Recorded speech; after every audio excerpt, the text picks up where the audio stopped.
this lesson, we're going to look at the phone system. We're going to look at how to create a phone number, and we're going to look at the differences between choosing a phone provider, be it Lead Connector or Twilio, and then we're going to look at how to configure some of the options within the phone number. So let's dive into the screen share and find out how to do it. Okay, so one of the first things you need to decide if you're using the SaaS Pro or Agency Unlimited is that at the agency level, there's some phone systems here that you can choose between using. So right now we've got the Twilio. Okay, Twilio has always been the default. Q4 2022, they did announce Lead Connector as an option. And you can see here that if I switch to the Lead Connector phone system, what that's going to do is any new sub accounts created in this agency, will be switched over to Lead Connector. Now that's great news for anybody in the United States, any of the people that are in international. It doesn't change the fact that you need regulatory approvals for those phone numbers. So you need to be able to buy those phone numbers with the appropriate regulatory bundles. So it's still cumbersome for all of those like me who aren't inside the United States. So Twilio is still very relevant. Now, you can see the phone settings for each sub account here. And depending on what you're using, again, if you're inside of the US, you can move numbers around and do various bits and pieces. You can't do that internationally. Again, the regulatory bundles are the biggest roadblock to how much flexibility there is. And I don't even think that Sean and Robin and the guys that built GoHighLevel realized just how much of a pain it was to work with phone numbers outside of the United States. Anyway, so choose which one you want to work with.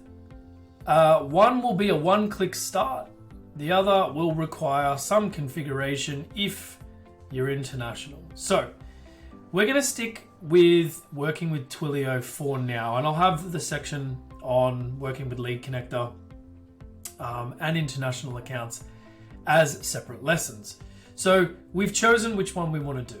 Great. So now let's look at a sub account, and let's just jump in here to my good friend Brandon's sub account. Now we want to go to settings and we want to go to phone numbers. So now this is building and getting a new phone number, right? So currently SMS defaults to Twilio if we're using that phone number. Great. We can add a new number. And then if we're in the country of the United States, we can just simply click go. We click search.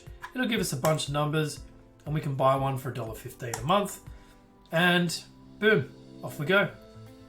We've created a new number. Now, that number can contain a name. So let's look at some of the configuration options here. So we may have two staff for two different numbers, right? So we might say this is the reception. We might want to forward inbound calls to that number to a mobile number. Of course, this is a use case that's very, very common. So being able to forward all of those inbound calls to a mobile number, think about local services. You display this number on, say, a Google ad, Google Maps, etc. But forward calls to the actual mobile number, cell number of the business owner, for instance. Then optionally, you can pass the call number as the caller ID. So what this means is, do you want the person who, the origin of the number?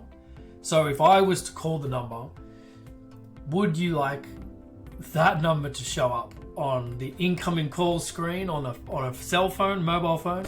Or do you want this number to show up on the screen? Now, a couple of things to think about here. If you're, say, in real estate, you probably don't want the phone numbers of everybody that's calling you 24/7 because you're organizing the information into the CRM section. So you just want to know that leads are calling you. So if you always have the number dialing you as this number, you just save that number as a contact in the phone and you call it, lead management, lead connector, or whatever your brand is if you're selling it as SaaS. That way they know when they see this number calling, it's going to be a lead. And then of course, if you have a whisper message on, you can then even further enrich that to say call from, and then that can be your brand, CRM, etc., whatever. Okay. Now, then there's also the ability to enable the call connect feature.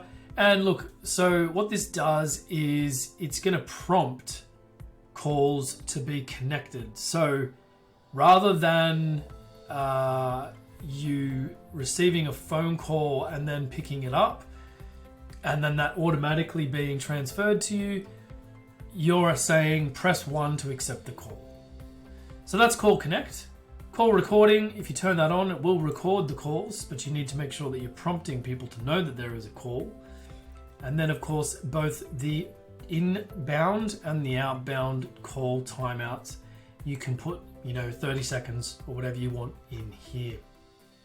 So for quick update, we've then now got the phone number, we've got the default, and what happens here is that users tend to be assigned numbers. So if I just go to myself here as a user of the system, and then I look at my call and voicemail settings, the inbound number for the agency or the reception can be selected here. And you can also now forward calls to the mobile app. So this is brand new, and what that essentially means is that calls can be forwarded to the app so that they're essentially not using the phone. The app itself is doing voice over IP, and you can accept incoming calls that way. And then of course they do have outbound calling now from the mobile app and not the desktop as well. In addition to this, you can then set voicemails for an incoming call with the timeout, and so it's as simple as uploading an MP3 or audio file in WAV format, putting it here, and then that will be reception's voicemail versus the other person's voicemail, and so on. So that's the basics of creating a number and setting some of the configuration options. I hope you enjoyed this lesson. That's it for this one. We'll see you in the next one.